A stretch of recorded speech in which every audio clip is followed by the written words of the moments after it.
با مقصد در سطح بلند آمادگی استقبال نمودن جشن 35 سالگی استقلالیت دولتی جمهوری تاجیکستان در ناحیه فرخور با جلب کارمندان مقامات اجرایی حاکمیت دولتی ناحیه، شورای حرکت وحدت ملی و احیای تاجیکستان و مسئولان دیگر ساحه‌ها گروه‌های کاری تشکیل گردیده بین اهالی کارهای ترغیباتی وسعت تازه گرفتند.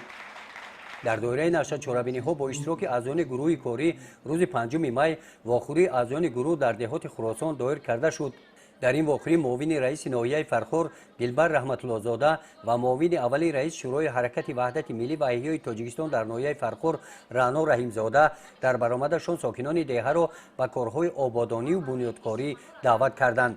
همچنین در این واقعه عاید پیشگیری دست زدن نورسان جوانان به جنایت و جنایتکاری، جلب جوانان به خدمت حربی، پیشگیری شامل شوی جوانان به هر گونه حزب و حرکت‌های اکستریمیستی و خاراکتر تروریستی داشته، پیشگیری بیگانه پرستی و عمل‌های نامطلوب، رعایت طلبات‌های قانون‌های جمهوری تاجیکستان درباره مسئولیت پدر و مادر در تعلیم و تربیت فرزند و قانون جمهوری تاجیکستان درباره تنظیم عنعنه و جشن و مراسم در جمهوری تاجیکستان، فعالیت مؤسسه‌های اجتماعی در محل و دیگر مسائل مبرم روز برآمد کردند. در این واخوری اعضایان گروه کاری به سوال‌های ساکنان دهها جواب داده، پیشنهادهای آنها را در سمت عمل‌های آبادانی و بنیادکاری در محل قید نمودند. همین گونه واخوری‌ها در دیگر دهات‌های ناحیه برگزار کرده شدند.